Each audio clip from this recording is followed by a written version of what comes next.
Bonjour à tous. Cette semaine, je vous propose de partir au Vatican, en Russie et puis en Chine. Pour nous accompagner, j'ai la chance de recevoir l'un des grands noms du journalisme français, Jean-Claude Guibaud. Bonjour. Bonjour. Journaliste, éditeur, romancier, essayiste. Vous êtes l'auteur de nombreux ouvrages, dont ce dernier, Comment je suis redevenu chrétien. C'est aux éditions Albin Michel. Vous y racontez votre parcours de foi, pas de révélation mystique, ni de conversion fulgurante, mais un chemin intellectuel et rationnel que vous avez mené, j'ai trouvé un peu comme une enquête journalistique presque. Un peu. Comment ça s'est passé? Si vous voulez, c'est qu'il y a maintenant une quinzaine d'années, j'ai cessé d'être journaliste pour devenir éditeur au Seuil, pour m'occuper de sciences humaines. Et j'ai commencé à écrire ces gros livres, ces gros essais. J'ai commencé à faire ce que j'appelle une enquête sur le désarroi contemporain. Qu'est-ce que c'est que cette grande crise qu'on est en train de vivre, cette grande mutation? Et donc j'ai écrit 6 gros livres en 15 ans. Et c'est ce travail-là, à travers les sciences humaines, à travers l'anthropologie, à travers l'histoire, qui petit à petit, sans que ce soit calculé de ma part, m'a progressivement ramené à m'intéresser à l'héritage biblique et donc au christianisme, donc et ensuite à la foi. Donc une aventure intérieure, mais rationnelle, hein. C'était pas de... Si vous voulez, j'ai été... Alors maintenant, peut-être que j'en arrive à un domaine plus sentimental, mais c'est vrai qu'au départ, j'ai pas été guidé par la mystique, par je ne sais quel tremblement, par je ne sais quelle effusion. Non, j'ai été plutôt petit à petit captivé par la pertinence du message évangélique, par le savoir anthropologique qui est contenu dans la tradition biblique qui est éblouissante. J'étais comme quelqu'un qui, de l'extérieur, vient et redécouvre tout d'un coup que les chrétiens sont assis sur un trésor et ils l'ont oublié. Vous nous dites qu'il y a un choix à faire dans la foi. Je pense qu'il y a un moment donné, si vous voulez, je crois à la grâce, évidemment, je pense qu'il y a aussi des choses comme cela, mais je pense qu'à un moment donné, la foi... Ça ressemble à ce qu'on appelle l'engagement, c'est-à-dire ça relève de la volonté, de la décision, l'assentiment. C'est-à-dire, je crois que la foi, c'est aussi une décision. C'est la décision de, non pas d'éliminer le doute demeure toujours.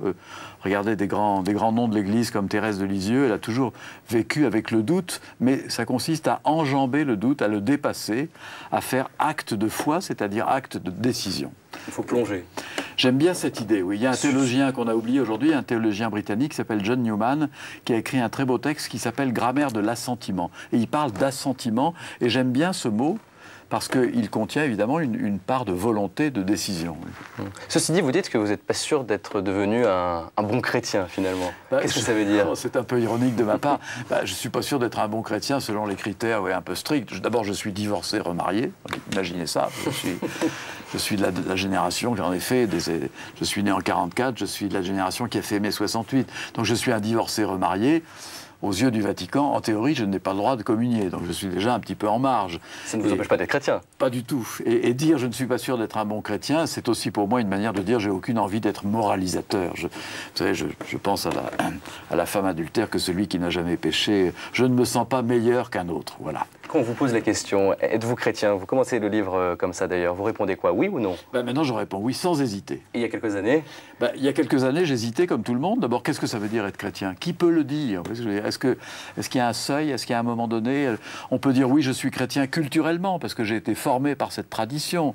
Mais est-ce que tu vas à la messe? Alors, il y a des gens qui disent je suis chrétien, mais je ne vais pas à la messe. Mais qu'est-ce que ça veut dire, être croyant et non pratiquant? Est-ce que vous pourriez dire, par exemple, moi je suis alcoolique mais pas pratiquant? Il y a des choses un peu ridicules. Et donc, en plus, être chrétien, à quel niveau se situe votre foi? Quelle est votre adhésion? Jusqu'où vous êtes prêt à aller? Autrement dit, cette question, elle est plus compliquée qu'on croit. Et y répondre, si on demande du temps, de l'espace. Ça demande du temps, ça demande de la réflexion, et je crois que ça demande de la modestie. Tout simplement. Et vous allez à la messe aujourd'hui? Oui. Alors tout de suite, Jean-Claude Guibaud, je vous propose de partir au Vatican. Cette période de débat sur l'euthanasie, le Saint-Siège invite les catholiques à invoquer la clause de conscience chrétienne, notamment dans le milieu professionnel de la santé. Regardez. Le Vatican a demandé aux Nations Unies de reconnaître le droit à l'objection de conscience pour le personnel médical. L'Académie pontificale pour la vie a ainsi affirmé que les professionnels du monde de la santé devaient pouvoir s'abstenir de pratiques qui portent atteinte à la dignité humaine. Cette demande apparaît dans une note de l'Académie qui affirme que la Déclaration des droits de l'homme de l'ONU devrait inclure une clause qui les protège car les exigences spécifiques de la conscience chrétienne trouvent un terrain d'essai dans leur application auprès des métiers de la santé. Selon la note de l'Académie vaticane, dans ce domaine, les professionnels médicaux se retrouvent en situation de coopération au mal tout en accomplissant leurs devoirs professionnels. Face à ces situations, elle appelle les professionnels et les politiciens A. Une courageuse objection de conscience, là où les législations prévoient des actes qui menacent. L'objection de conscience devient nécessaire dans le cas de la médecine chirurgicale, de l'exercice de la politique, de l'exercice du droit, ou bien concrètement dans le cadre de la recherche biomédicale. Les gens ont un droit moral et l'on doit accepter qu'ils ne souhaitent pas distribuer de médicaments qui peuvent porter atteinte à la vie d'un être innocent ou qui n'apportent rien à la santé. En citant l'encyclique Evangelum Vitae de Jean-Paul II, le document du Vatican appelle à la mobilisation de tous ceux qui sont concernés par la défense de la vie humaine. Jean-Paul II nous invitait dans l'encyclique Evangelium Vitae à pratiquer l'objection de conscience comme une obligation, comme un devoir moral et comme un exercice de la cohérence que nous devons tous avoir. Selon lui, c'est à ce sacrifice que sont appelés les catholiques à notre époque. Le droit d'objection des chrétiens est de plus en plus important aujourd'hui, a donc rappelé le Vatican. Reste à savoir si cet appel sera entendu. Jean-Claude Guibaud, comment vous avez vécu ce reportage? Qu'est-ce que vous en pensez? C'est un sujet qui m'intéresse particulièrement. J'ai écrit un gros livre qui s'appelle Le principe d'humanité. J'ai passé 4 ans de ma vie à essayer de travailler, de réfléchir à ces questions-là, notamment aux défis, aux problèmes que nous posent aujourd'hui les biotechnologies et la révolution génétique. Et je dois dire, sans vouloir me jeter de fleurs, mais je suis très, très fier d'avoir lu, comme ce livre a été traduit dans plusieurs langues, dont l'Allemagne. Et j'ai eu la chance de voir dans un livre du pape Benoît XVI une petite note dans laquelle il recommande la lecture de mon livre. Ça, c'est intéressant. C'est pas mal. Je suis très fier de ça. Mais comment vous dire? J'ai essayé dans ce livre d'être le plus mesuré possible. C'est vrai que ces questions, ces possibilités, ces révolutions génétiques nous posent des questions éthiques très difficiles à trancher, à résoudre. Très difficile à trancher parce qu'en même temps, on ne peut pas tout refuser. Il est hors de question de refuser toutes les possibilités que nous offre aujourd'hui le génie génétique. Et il est hors de question de tout accepter. Il y a des transgressions graves et lourdes et qui sont d'autant plus dangereuses qu'elles sont poussées par des lobbies puissants, notamment des lobbies financiers, industriels. Vous savez, les biotechnologies, c'est désormais un marché porteur, comme on dit. Autrement dit, on risque souvent de céder à des pressions. Accepter par exemple le clonage thérapeutique, accepter le tri des embryons, etc., qu'on nous présente souvent, on nous demande d'accepter ces transgressions au nom de l'être humain, au nom de la médecine, etc. Et souvent on s'aperçoit après coup que c'est surtout au nom d'enjeux financiers plus importants. Est-ce que les chrétiens sont écoutés sur cette thématique? Écoutez, je crois qu'en tout cas, pas toujours au sérieux. Ils sont parmi les rares qui font objection, parce que face à ces lobbies puissants, qui résiste? Quelles sont les voix qui s'élèvent? Alors, il y a quelques généticiens, il y a quelques médecins qui ont le courage, bien qu'ils ne soient pas croyants, d'objecter, de dire qu'on ne peut pas faire n'importe quoi. Regardez, chez nous, il y a quelqu'un comme Axel Kahn, qui pourtant n'est pas croyant du tout, et qui, courageusement, a protesté contre des facilités, contre un certain laxisme. Il y a quelqu'un comme Jacques Testard, qui n'est pas croyant non plus, et qui a depuis longtemps, lui, crié casse-cou et a dit qu'on ne pouvait pas accepter cette logique de transformation sans limite de l'être humain. Alors, mais ils sont rares, les gens qui osent protester, et qui osent braver le génétiquement correct ou le économiquement correct. Alors que l'Église fasse entendre sa voix, je trouve ça très bien. Il ne faudrait pas pour autant qu'elle soit conduite à une position de négativité, surtout à se verrouiller, à se bloquer, parce que la science, c'est toujours, si vous voulez, il y a toujours cette progression, il y a toujours ce choix, il y a des choses qu'il faut accepter et d'autres refuser. Je suis assez tranquille sur ces questions-là, parce que je remarque une chose toute simple, c'est qu'en France, ceux qui sont parmi les meilleurs spécialistes de ces questions-là, ce sont souvent je pense par exemple à Patrick Verspieren, qui est un jésuite, et qui c'est sans doute celui qui a une des meilleures compétences sur ce sujet. Autrement dit, je pense que l'Église a tout ce qu'il faut pour être bien conseillée en la matière. Est-ce que l'Église ne souffre pas d'un handicap qui est celui de son image, peut-être, celle d'une entité peut-être un peu rétrograde, ou qui freine l'avancée de la science? Oui, bien sûr. Vous le dites dans votre livre, qu'on a tendance parfois un petit peu à taper sur l'Église pour tout et pour rien. Il ne faut pas non plus s'affoler de ça. En effet, que l'Église dise non, elle sera critiquée, elle sera attaquée. Et alors? Vous savez, les premiers chrétiens, au cours des premiers siècles, ils protestaient contre les combats de gladiateurs qu'ils trouvaient sauvages. On les prenait pour des fous. Comment? Ils protestaient contre le fait qu'on puisse livrer des hommes aux lions et aux bêtes sauvages pour distraire le petit peuple.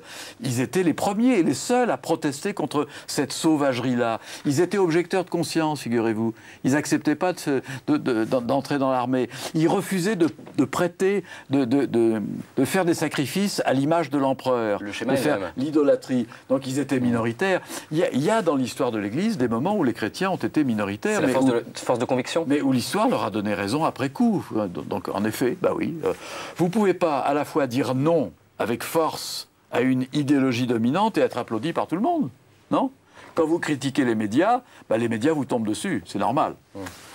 L'engagement, c'est important pour vous, l'engagement pour des causes, comme ça peut être pour la bioéthique, mais ça peut être pour d'autres. Vous, on a souvent dit que vous étiez... que c'est engagé, c'est important. On a dit que vous étiez un chrétien de gauche. Oui, qu'est-ce que ça veut dire? Oui, moi je suis un chrétien de gauche. Je ferai une petite parenthèse, vous savez, il y a une phrase du Talmud, il ne faut jamais oublier nos racines juives. Il y a dans le Talmud des choses précieuses qui nous concernent.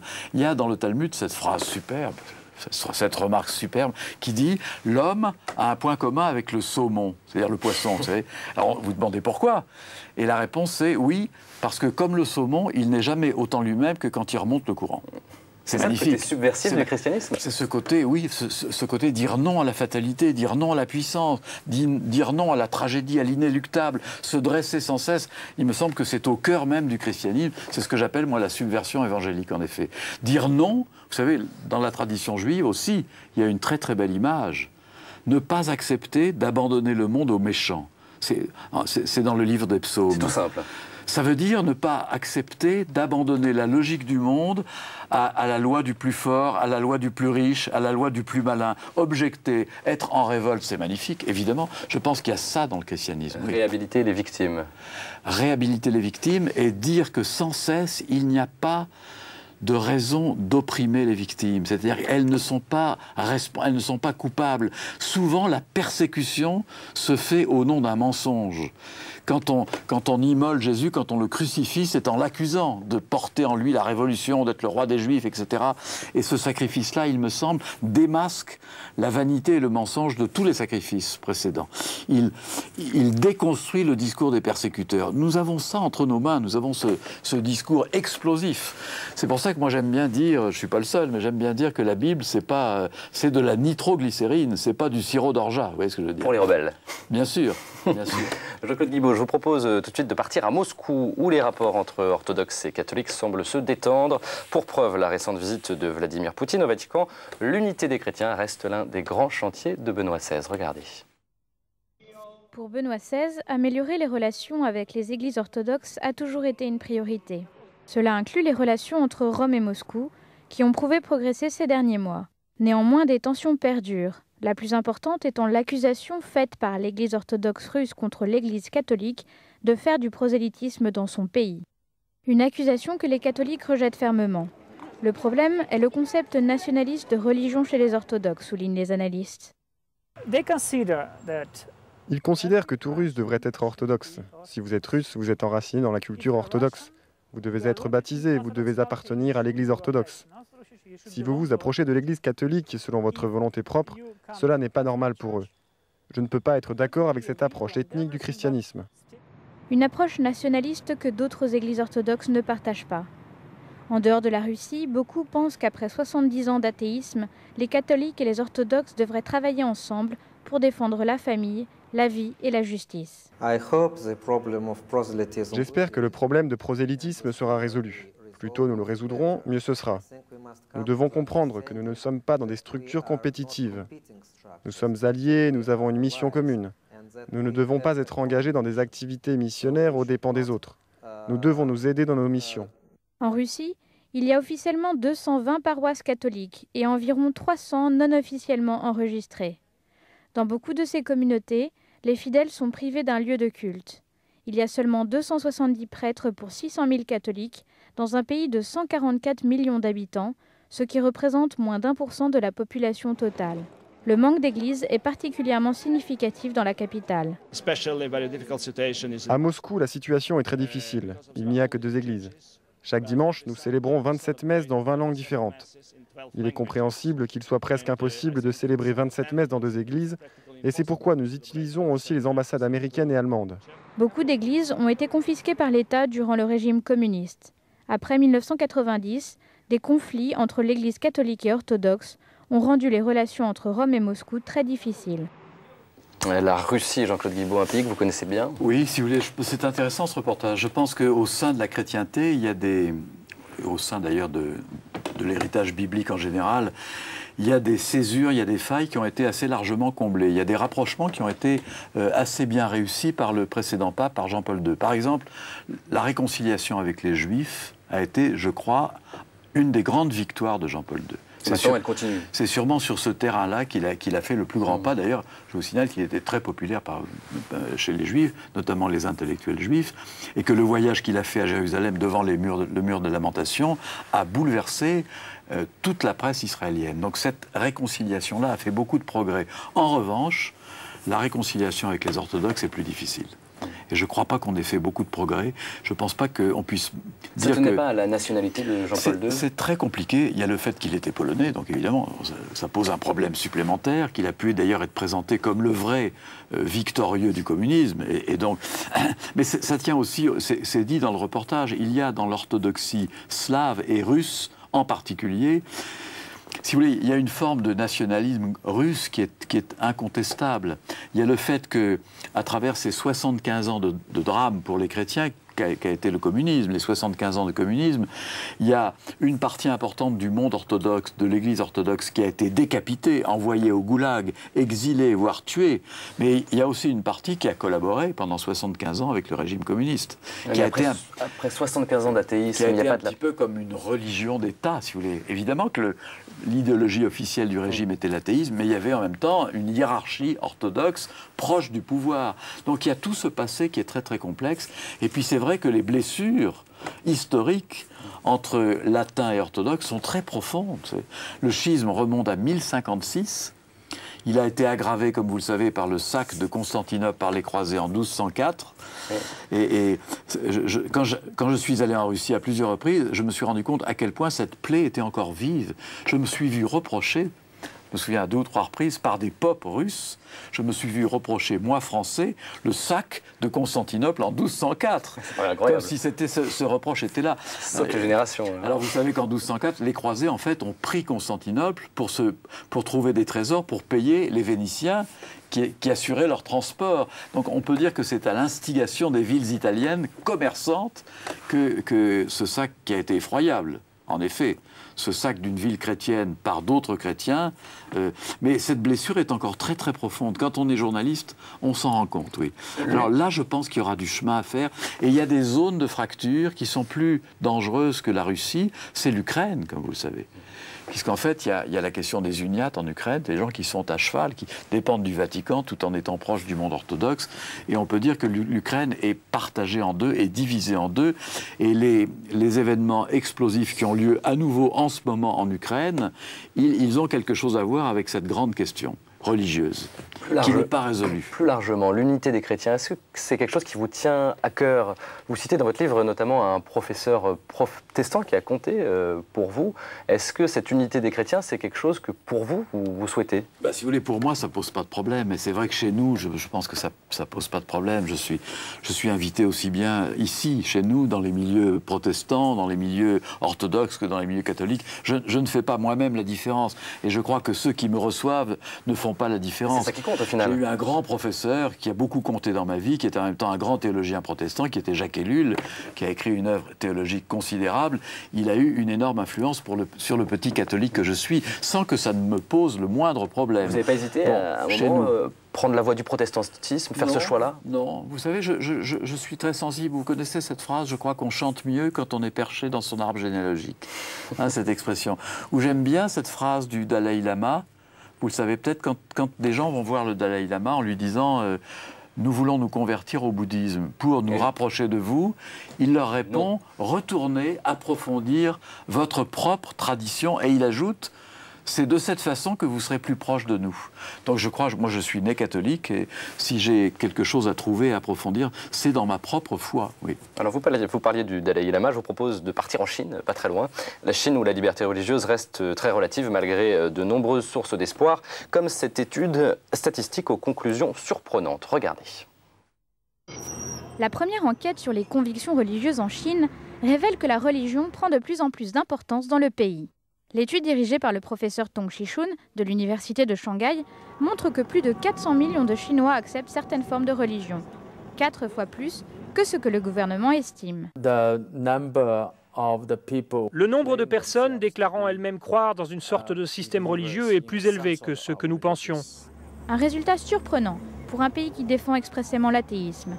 L'étude n'offre pas de chiffres sur l'appartenance précise à une confession, mais a relevé que le bouddhisme, le taoïsme, le christianisme et l'islam sont les plus mentionnés. Cette croissance touche tous les niveaux de la société chinoise. Beaucoup de personnes riches ont bénéficié du développement économique, mais leur intérêt religieux n'a pas décru. Il a grandi, au contraire. Contrairement à d'autres pays expérimentant un boom économique, un plus grand bien-être en Chine va de pair avec une plus grande ouverture à la transcendance. Ce n'est pas limité aux intellectuels ou aux résidents urbains. Ces personnes seraient considérées comme plus ouvertes aux demandes étrangères, aux influences étrangères. Mais certains ruraux, dans certaines parties de la Chine, sont aussi de nouveaux chrétiens. Pour le professeur Tong, la première cause de l'augmentation de ce chiffre est le nouveau climat de liberté dans le pays. Les Chinois sont plus ouverts dans l'expression de choses de ce type, alors que par le passé, ils auraient hésité à s'exprimer sur de tels sujets, religieux ou non. L'enquête, financée par le ministère de l'Éducation chinoise, manifeste qu'il y a un nouvel esprit autour de la religion en Chine. Un phénomène vu désormais de façon positive par les autorités. Les religions, si elles respectent les lois, si elles ne violent pas les lois ni les constitutions, peuvent jouer un rôle positif en construisant des sociétés harmonieuses. Les données de cette enquête ont cependant été publiées non pas dans un journal chinois, mais dans un quotidien anglais. Un signe que la liberté de religion et d'expression en Chine n'est pas encore totalement au rendez-vous. Jean-Claude Guibaud, la Chine, encore un pays que vous connaissez très bien. C'est intéressant ce qui se passe en Chine, si vous voulez, parce que c'est vrai qu'après ces décennies de maoïsme terrible et très, très anti-religieux, c'est vrai qu'il y a, alors d'un point de vue chinois, il y a incontestablement un regain d'intérêt pour l'héritage confucéen, pour Confucius. Bon, c'est vrai que c'est logique. C'est logique, c'est tout à fait. Les Chinois se réapproprient une partie de leur propre culture. Et je pense que cette évolution, comme il est dit dans l'enquête, profite aussi au christianisme. Par exemple, n'oublions pas que le christianisme a avec la Chine des relations très anciennes. Vous savez, les jésuites, Matteo Ricci, Limateu, comme le disaient les Chinois, c'est plusieurs siècles de présence chrétienne en Chine. Alors, Limateu, le compagnon de François Xavier et d'Ignace de Loyola, a été en son temps très admiré par les lettrés chinois dont il avait appris la langue, etc. Donc il y a aussi beaucoup de souvenirs positifs. Donc je pense que le christianisme aujourd'hui voit s'ouvrir une possibilité d'existence paisible en Chine, mais en même temps je ne crois pas qu'il faille trop idéaliser. Je pense que la répression est toujours là, que la persécution est toujours là, et que si la porte est entrouverte pour les religions en Chine, c'est à condition qu'elles ne critiquent pas le régime. Autrement dit, c'est sous l'étroit contrôle du régime de cet étrange pays qui est à la fois en train de devenir hyper capitaliste, tout en demeurant communiste, c'est-à-dire avec un pouvoir central très fort. Nous ne savons pas, de ce point de vue-là, de quoi demain sera fait. Est-ce que vous avez l'impression que le Vatican mène une politique positive en la matière en Chine ? Je crois que oui. Honnêtement, je ne voudrais pas faire semblant de connaître bien. Je ne connais pas très bien les tenants et les aboutissants de la politique du Vatican en Chine. Il y a toujours ces évêques qui sont enlevés, qui sont nommés, ces prêtres également emprisonnés. Bien sûr. Mais je crois que le Vatican, en tout cas, est conscient de l'énormité de l'enjeu, en effet. La Chine est une des grandes puissances de demain, comme l'Inde, vous savez. Ça serait passionnant de faire le même reportage sur ce que deviennent et ce qui se passe du côté des chrétiens en Inde, qui sont nombreux, puissants, dans certains États qui sont très influents, comme le Kerala par exemple. Donc voilà les deux grandes puissances de demain qui ont en elles une minorité chrétienne qui peut jouer un rôle décisif. Vous avez beaucoup voyagé, Jean-Claude Guibaud, pendant votre carrière. Est-ce que ça vous a aidé à vous rapprocher d'une forme de foi, finalement ? Tout comme ce travail intellectuel et ces rencontres intellectuelles, est-ce que ces rencontres de vie avec des chrétiens de l'étranger ou des situations qui ont dû être souvent difficiles quand vous étiez reporter de guerre, est-ce que ça vous a rapproché de Dieu d'une manière ou d'une autre? Si vous voulez, ça m'a aidé à prendre conscience de quelque chose qu'on aurait tendance à oublier. C'est que j'ai été contraint par mon métier de dialoguer pendant près de 20 ans avec des gens différents de moi. Des gens appartenant à une toute autre culture, avec des Indiens, avec des intellectuels arabes, avec des intellectuels africains, etc. Et l'expérience m'a montré que pour que le dialogue soit possible et riche, il est préférable que chacun dise clairement qui il est. Autrement dit, il y a une façon d'affirmer sa foi qui, loin d'empêcher le dialogue, le rend possible. Si vous êtes capable d'affirmer paisiblement ce à quoi vous croyez, alors je crois que votre vis-à-vis l'acceptera d'autant mieux. Je pense que c'est mieux que de ruser, vous savez, de faire semblant, de mettre sa foi ou ses convictions dans sa poche, de se dire « je me fais tout petit, comme ça l'autre m'acceptera mieux ». C'est pas comme ça que ça se passe. Je suis convaincu que l'affirmation est qu'une conviction forte, elle n'empêche pas le dialogue, elle le rend possible. Et ce sont les convictions ou les foi faibles qui se barricadent, qui se protègent, qui se hérissent, qui sont violentes. Autrement dit, je crois que, regardez, les fondamentalismes aujourd'hui, ils trouvent leur source dans la faiblesse des convictions et non pas dans leur force. Moi, j'ai vérifié 10 fois qu'en allant en Égypte, par exemple, le vieil Égyptien paisiblement installé dans sa foi, qu'il a approfondie, et qui fume son narguilé tranquillement sur les bords du Nil en écoutant les prières du muezzin, celui-là, il n'a jamais envie de devenir terroriste. Il est à l'aise, il sera même prêt à s'ouvrir à un dialogue avec un chrétien, ça l'intéresse beaucoup. Tandis que le jeune qui a été acculturé, qui n'a plus aucun lien avec sa tradition, qui est tourneboulé par la mondialisation, lui, en effet, peut devenir terroriste. Et il peut se réinventer une espèce de foi artificielle, fabriquer un islam fantasmatique.